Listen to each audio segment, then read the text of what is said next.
While looking over the great kingdom of Hyrule, the lush forests, scenic lakes, and bustling towns, you would never guess in a million years that this place is doomed, cursed by a terrible fate to be twisted and corrupted in just 7 years' time into an unrecognizable land of darkness. For in the shadows here, a terrible presence starving for power and destiny gnaws at the kingdom's very roots, seeking an opening, an opportunity to strike at Hyrule's heart and claim its sacred treasure all for himself. This evil has a name, Ganon. In human form, he is Ganondorf, the king of the Gerudo people, eternal enemy of the hero Link, and one of the most infamous video game villains of all time. Ruthless and brash, cunning and inevitable, an icon of gaming evil that's been around for nearly 40 years now for very good reason. And while this character has appeared in roughly a dozen different Zelda titles in various artistic and narrative styles, personally, I think the most important version of Ganondorf by far is the very first, found right here in the Ocarina of Time, the game that evolved this villain from his retro porcine roots into something far darker and more intimidating. A sort of wicked wayward king who nearly succeeds in transforming all of Hyrule into a reflection of his own evil mind, and a villain who, when looking at the larger lore order of things in this franchise, proves to be the hinge on which the entire narrative swings. Ladies and gentlemen, welcome to the Villainpedia. This is a video series where I take long, hard looks at the most evil, vile, wretched characters in the medium of video games and just try to determine what makes each one of them special or memorable. I am Ghost, your host as always, and I want to quickly thank all of my amazing patrons who help keep this channel going. If you are interested in supporting yourself at just $1 a month, click that link down below. And now, my friends, all I ask of you is that you take my hand and follow me as we head to the nostalgic kingdom of Hyrule to discuss one of the greatest antagonists to ever do it, the original Ganondorf.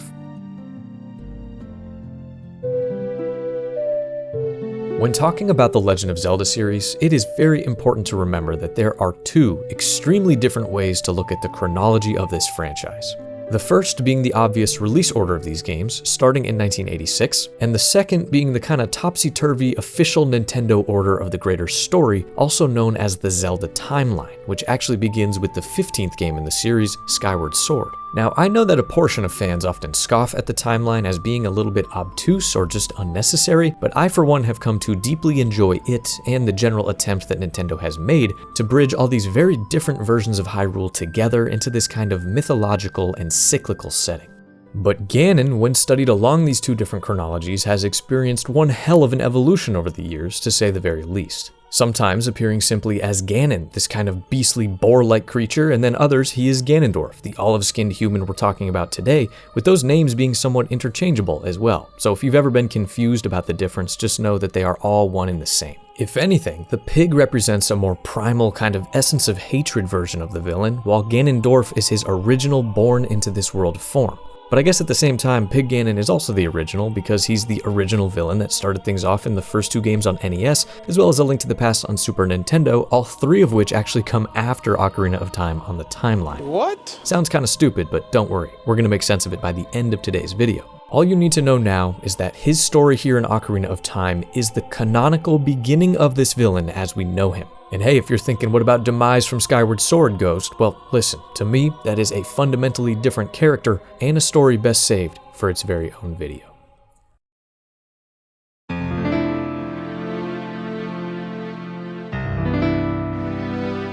Ocarina of Time is often heralded as not only the best game in the Zelda franchise, but really one of the greatest video games ever made. And there really is something so, well, timeless about it. A purity in its presentation, world design, and gameplay, and I think an unprecedented level of accessibility as well, as you don't need to know a single thing about this series or video games in general going into it to have a great full experience. But as for our villain, well, his story actually begins off-screen some years before Link's adventure begins, to the west of Hyrule Castle in a region known as the Gerudo Desert. A harsh, desolate landscape plagued by terrible sandstorms and other mysterious dangers, this is the homeland of the Gerudo people, a tight-knit race of thieves that are notoriously fierce in combat should you ever cross one. But what really sets the Gerudo apart in Zelda lore is a biological oddity that results in their entire society being made up of women, with a single male Gerudo born only once every 100 years. And when a male does come along, it is Gerudo custom that he becomes their king. Now I know what you're thinking. How the hell does procreation work over there then? And well, within Ocarina of Time anyway, it seems that the Gerudo women just mate with normal Hylian men, but their children always possess the dominant Gerudo traits. So at some point, decades before the game begins, that once-in-a-century event occurred. A baby boy was born, the only one we have ever seen in the Zelda series to date, and his name was Ganondorf. Now, nothing is known about his birth parents or what happened to them, but we do know that from an extremely young age, Ganon would be raised by two old wise Gerudo witches named Kotake and Koume, and together, they very carefully groomed Ganondorf into the king that they desired. Which, well, probably wasn't for the best, as these two were deeply evil. I mean, just look at them, masters of strange black magic living unnaturally long lives and passing all their weird arcane talents onto this young man. It's easy for me to forget anyway, especially with Super Smash Bros. And all his later appearances, that Ganon has always from the very beginning been a sorcerer, a warlock. Still strong and physically capable with weapons, yes, but a villain who favors magic and wits above all else. And unfortunately, the details of Ganondorf's origin and upbringing, they end right there. Anything else is mere speculation or hearsay. Eventually, he grows into a man, begins to rule over the Gerudo in some capacity, and as far as we can tell from the very start, is wicked to his core. This is a villain that definitely makes his money with his in-game presence and actions more than a compelling or sympathetic backstory. You know, there's just not much there, it's the nature of Zelda. And yet still, any great antagonist is built upon a crystal clear motive, something that they not only want, but are willing to burn the world down to achieve, and it is quite simply a fact of this franchise that Ganondorf is after the golden relic called the Triforce. At the beginning of time itself, Din, the goddess of power, Nehru, the goddess of wisdom, and Feror, the goddess of courage, created the world, giving it substance, law, and life. And when their task was done, they departed back to the heavens, leaving behind a trio of sacred triangles that represented each one of their respective domains of influence in a holy dimension called the Sacred Realm. They formed a beacon of those fundamental pillars of creation and a transcendental object of unfathomable power. But don't let its pretty shiny appearance fool you. The Triforce isn't some benevolent gift from these goddesses, it's much more of a neutral divine tool and potentially the most dangerous object in the entire world. Any mortal getting their hands on this thing could have any wish they can imagine granted in the blink of an eye, bestowing upon them limitless power to reshape the world as they see fit. So Ganondorf, like many celebrated old-school villains, does seem to be evil just for evil's sake. Now of course, he has since been explored quite a bit more. The later games give some beautiful nuance to his evil that I adore, but here just within Ocarina of Time, things are simple, man. Ganon wants more. He wants power, he wants land, he wants the world to kneel before him, and the Triforce can grant him all of the above and more. Unfortunately for him, the royal family of Hyrule, descended from the blood of the goddess Hylia, had long been tasked with safeguarding this Triforce from anyone abusing its power. It's the pride of the kingdom, really, used as a crest all around Hyrule, and at this point in history, the only known gateway into the Sacred Realm period had long been sealed off inside the Temple of Time, right next to Hyrule Castle. So the Triforce is an impossible thing to steal, really. Or so they say. In the years leading up to the events of Ocarina of Time, a large conflict erupted here in Hyrule that changed the kingdom pretty substantially. A sort of mysterious civil war, an event that the game tells us almost nothing about. All we do know is that it is remembered as long and bloody, that a sole Hylian woman left her infant son in the care of the great Deku tree in Kokiri Forest just before she died, and that's our little Link, and of course that the war finally ended when the King of Hyrule was victorious and unified everyone under one banner again. But I have always desperately wanted to know more. I mean, who were the combatants and what did they want? Were the Gerudo involved in any way? What about the other races? It's anyone's guess at this point, and there are some fun theories to be found online, but what makes this very interesting to me is that once peace was established, Ganondorf very publicly swore fealty to the King of Hyrule, pledging all of his desert lands to the kingdom. Now, I don't know about you, but that makes me think this war had something majorly to do with the Gerudo, and this was some sort of ceremonial peace offering. But on the other hand, maybe not. Maybe Ganon was merely watching this spat from afar and then taking advantage of the political landscape to try to get close to the king and thus closer to the Triforce. It's one of those things that is intentionally left totally mysterious to allow fans like you and I to theorize and argue about it, so please, I'd love to hear your thoughts down below. And at any rate, this bending of the knee allowed our villain to gain some level of trust with the royal family, positioning himself to attempt the impossible. So if one was trying to steal the Triforce, with this being a late 1990s video game, there is of course one way to open up the Temple of Time, and that is by going on a globe-trotting quest to assemble an arrangement of other ancient and mystically powerful items that act as a collective key. First, one would need to go gather the 3 spiritual stones, a trio of large gems that are similarly emblematic of the 3 founding goddesses' powers, but these are tough because they're hidden far and wide, protected by the other races of Greater Hyrule.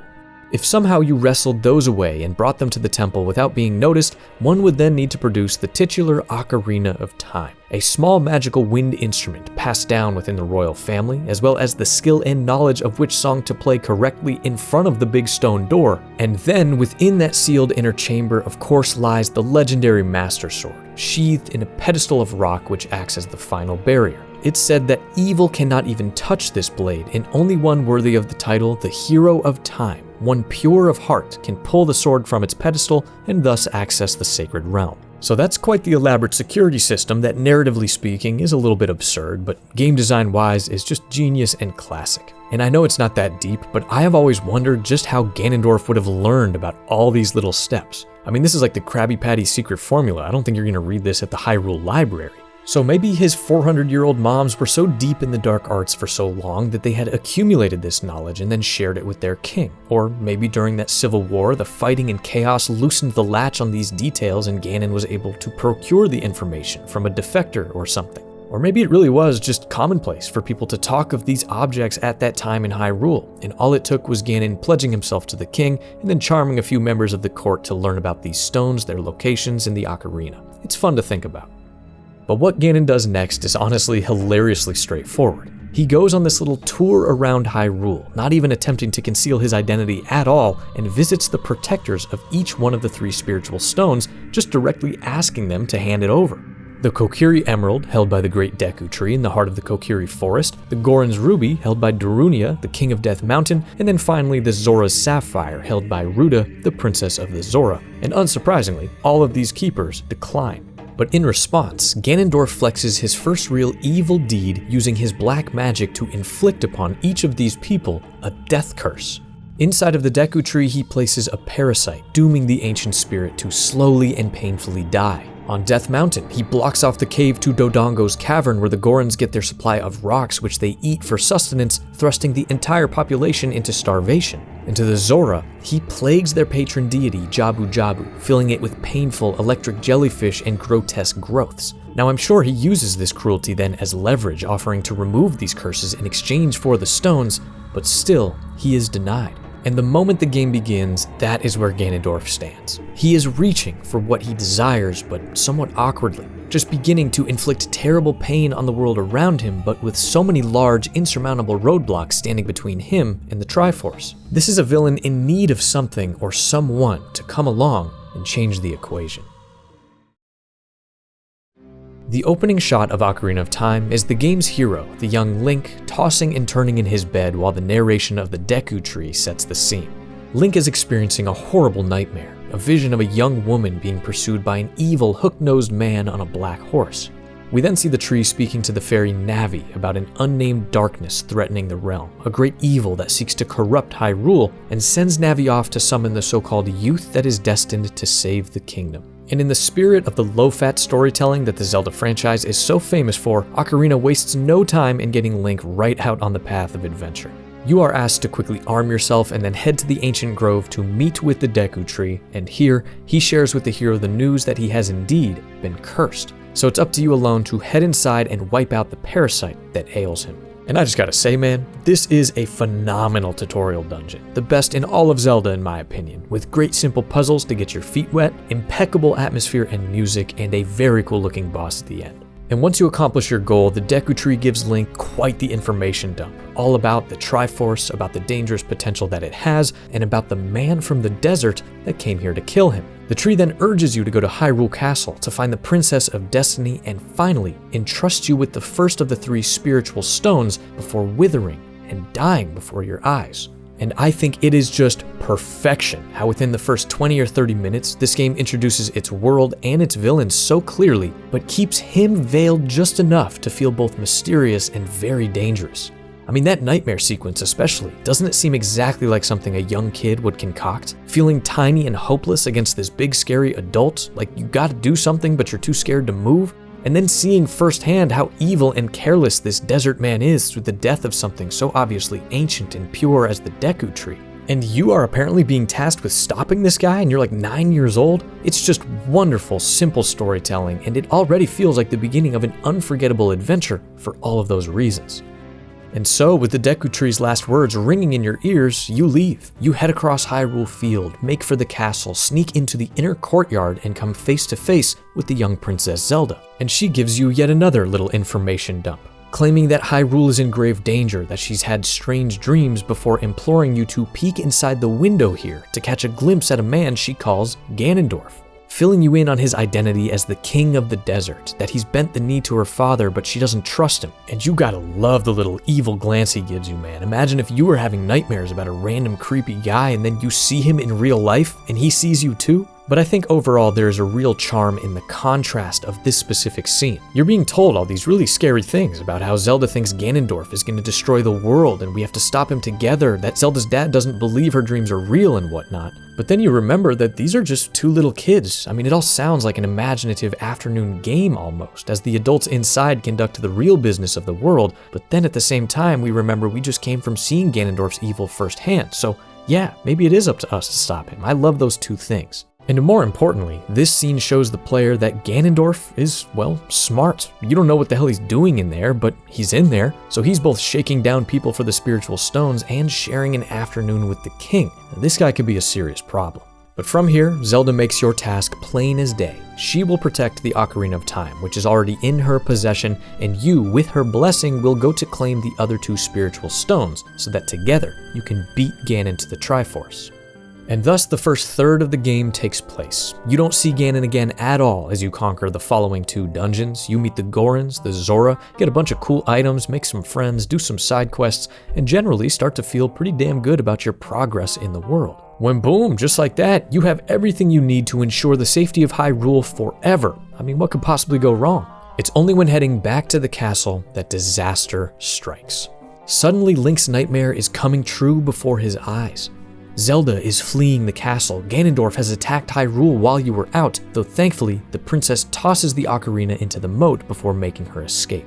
But this right here is some of the best characterization we have of Ganondorf, period. He looks down, sees you, and asks which way the horse went, treating you as nothing more than a stupid-ass kid who just happens to be standing here. And when you freeze up and don't say anything, he laughs in your face, saying he likes your guts, before casually lifting a spell and bopping the hell out of you without even breaking a sweat. Now that is a villain. You know, he makes you feel so insignificant and stuck, just like in Link's nightmare. After all the strength you thought you gained getting these stones, you're still nothing but a nuisance to him, and you can only watch as he rides on to hunt down the princess. Ganon apparently had no idea you possessed all the spiritual stones, and after grabbing the ocarina and having the vision of Zelda teaching you the Song of Time, you rush over to the temple to grab the Triforce first. But as you complete each of the fabled steps and prepare to remove the Master Sword, you have no idea things are about to get so much worse.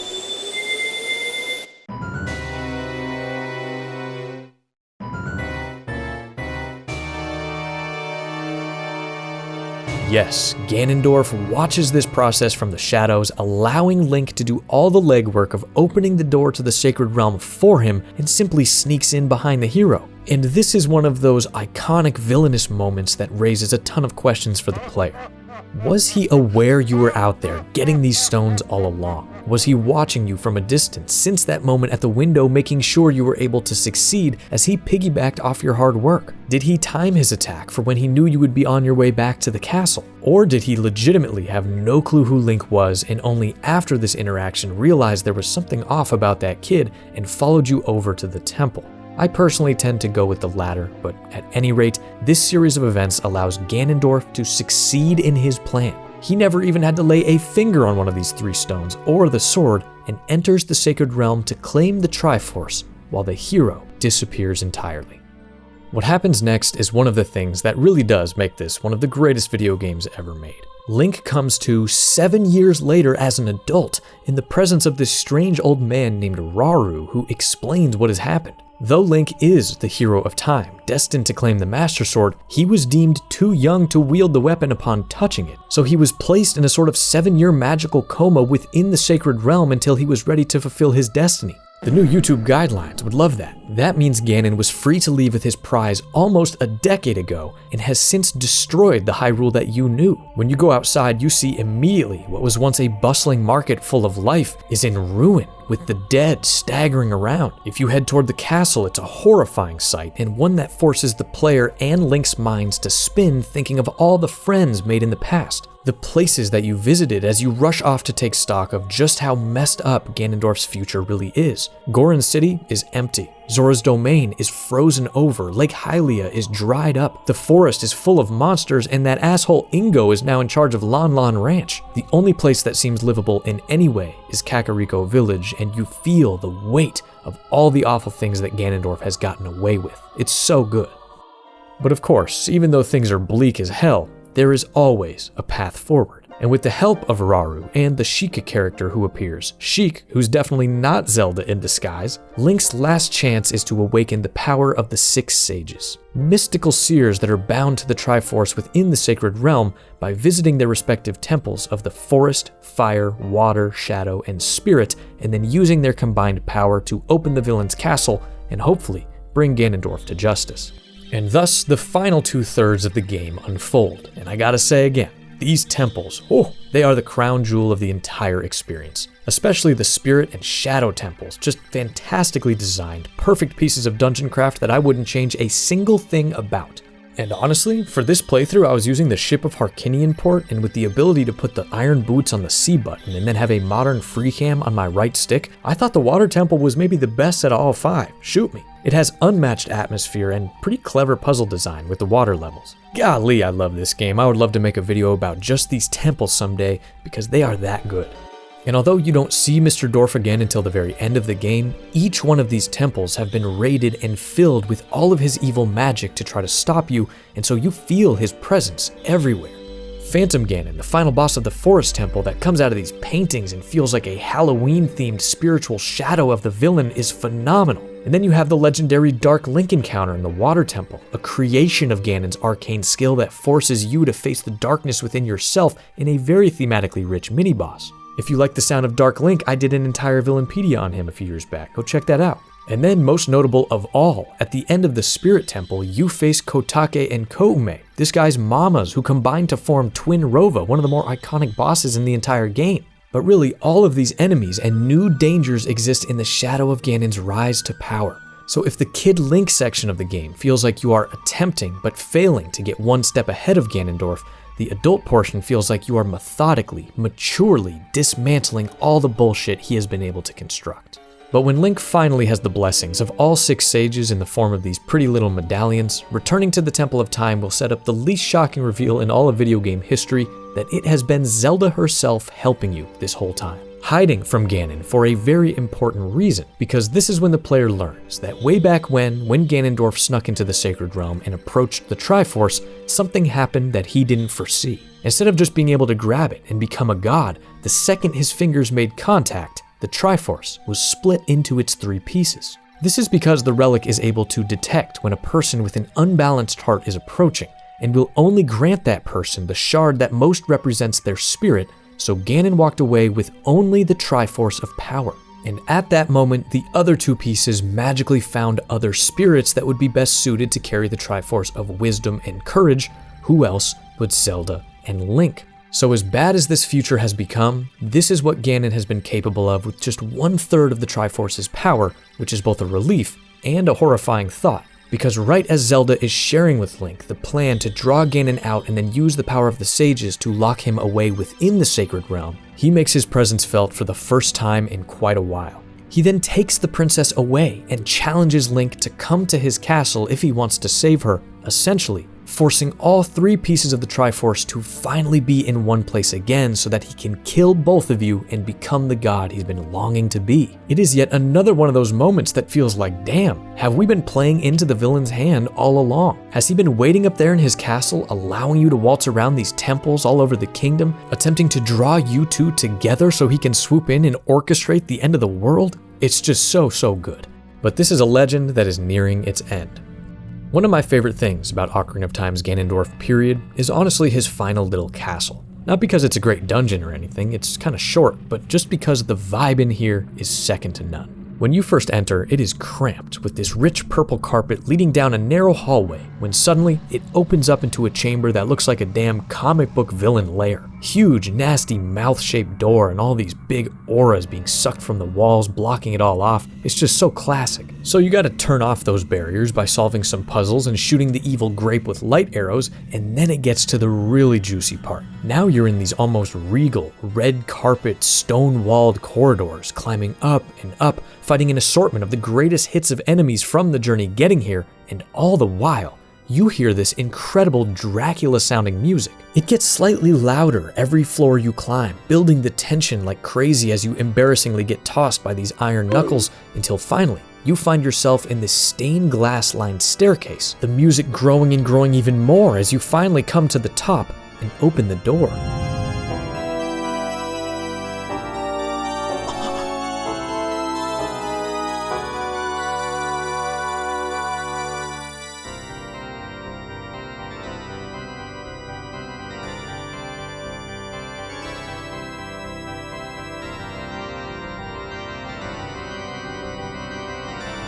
Are you kidding me? Ganondorf has been tickling the ivory all along, creating the soundtrack of the final dungeon. And with Zelda suspended in the air above the pipe organ, I mean, this is just the portrait of gaming evil perfected. I also love how he looks noticeably older, longer hair, got that sweet cloak. This is the king of evil for sure. And after a short speech of him flexing his piece of the Triforce, there's nothing else to do but fight.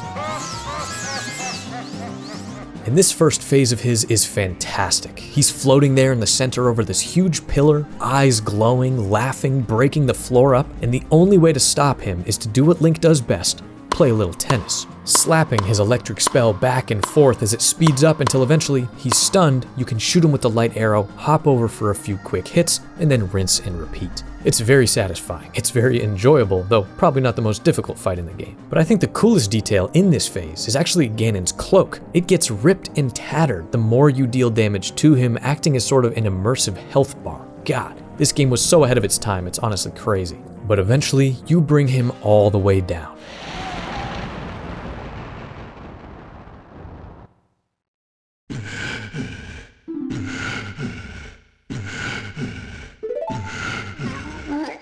Choking up blood, Ganon curses you and his failure, and then, with one last burst of rage, brings the room caving down in on itself.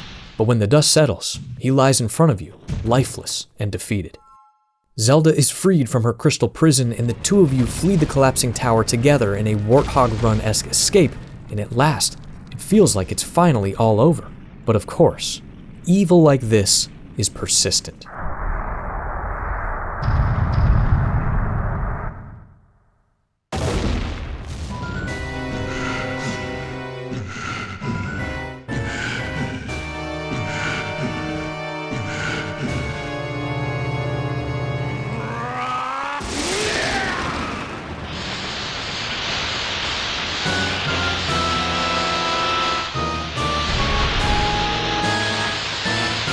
By pushing the Triforce of Power to its maximum, Ganondorf is transformed.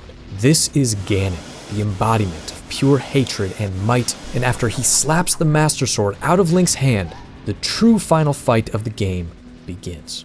This is easily one of the most cinematic endgame bosses in all of video game history. The darkness only being broken by the occasional bolt of lightning, giving you these hints at what you're even fighting against. You see the hooves, the tusks, how big and intimidating he is. This is all-time great stuff. And then tactics-wise, if you got the big Goron sword, well, this fight's actually pretty easy. His only weak point is his tail, and you just dodge, roll, and wail on that thing over and over again. You can also use light arrows or bombs or whatever else to get him down for some direct hits, until finally, you reclaim the Master Sword. Zelda sees an opening, stunning Ganon, lining Link up to take the last satisfying shot.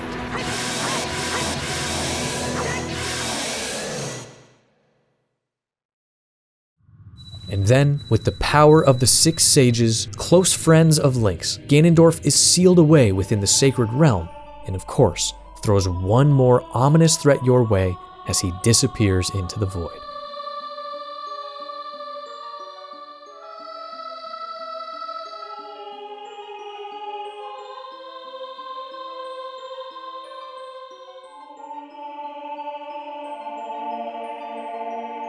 At long last, the Kingdom of Hyrule is saved, but the world has endured an unspeakable amount of pain by Ganon's hand. Link himself has sacrificed his entire childhood, 7 years of his life to do this, so in the final moments, Princess Zelda returns the hero back to his time, so he can have a chance to live peacefully in his Hyrule, free of such darkness. This is one of the most straightforward but perfectly implemented video game villains ever. From start to finish, Ocarina of Time only shows you maybe a dozen seconds of Ganondorf at a time, mostly in the very beginning, kinda middle, and then very end, but the shadow that he casts is massive. No matter what you're doing at any step in the game, it legitimately feels to me like Ganondorf was just there, a step or two ahead of Link. And you're kinda in this constant state of cleaning up his mess and reacting to all of his villainy, which in my opinion is just exactly how an antagonist in an adventure game like this should feel. Never too center stage, but right around the corner at all times. Just sensational. Now, I said in the intro that this Ganondorf was not only the first, but the most important, as ultimately, he is the one that sort of creates the entire structure of the Zelda timeline. So let's get to that and explain why and how that is. Now we know again that Skyward Sword comes first as the origin tale of the spirits of Link, Zelda, and Ganon, but the following 2 games are kind of doing their own thing with a different villain being used altogether, Vati the Mage, who's pretty cool. But then, here comes Ocarina of Time, set in a world in which the Triforce is safely intact and hidden away, and no one has ever known of a villain named Ganon in any way, shape, or form. And yet, by the end credits, the Sacred Realm has been invaded, the Triforce has been split, the world was very nearly destroyed, and this guy found a way to turn himself into a giant pig man before being imprisoned by the sages. Now that is one hell of a big before and after. But the real X factor here is the narrative consequence of Link's time travel, which was essential for defeating Ganon. The second that Zelda sends the hero back in time to experience a normal childhood, 2 different but equally canon branches of the timeline are born.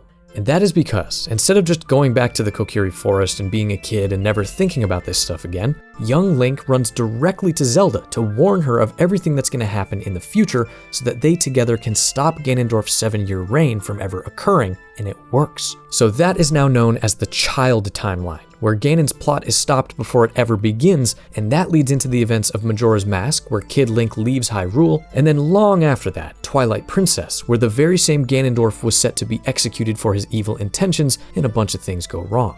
But at the very same time, no pun intended, the version of Hyrule that we saved as adult Link continues on, having lost its hero, rebuilding in the shadow of Ganon's destruction, and that is known as the Adult Timeline.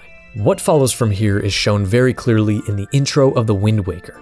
Though we never see this, Ganon returns to enact his vengeance on that very same version of Hyrule, but there's no Link to stop him, so the kingdom is destroyed and eventually flooded by the gods. And that enables Ganondorf to make yet another comeback in that game with maybe his coolest pirate iteration ever. And then finally, there is a third sort of what-if timeline that branches off at the very same moment as well. The darkest of the 3 that exists in this alternate reality where at the end of Ocarina of Time, Link fails and Ganon kills him. That allows the villain to claim the Triforce in its entirety, but he is still sealed away in the Sacred Realm by the 6 sages. And that timeline leads to the more classic Zelda games like A Link to the Past, Link's Awakening, and eventually the original 2 titles, all of which are made up of a Ganon that is permanently in his ultimate boar form. You got all that? But it is this man right here, the Gerudo male born as Ganondorf, the king of the desert and betrayer of Hyrule, whose evil gave rise to every single event that came afterward. And I love how no matter what future we explore, even tens of thousands of years later with the Breath of the Wild and Tears of the Kingdom, Ganon always rises again, for that is his role in the simple yet genius Zelda formula.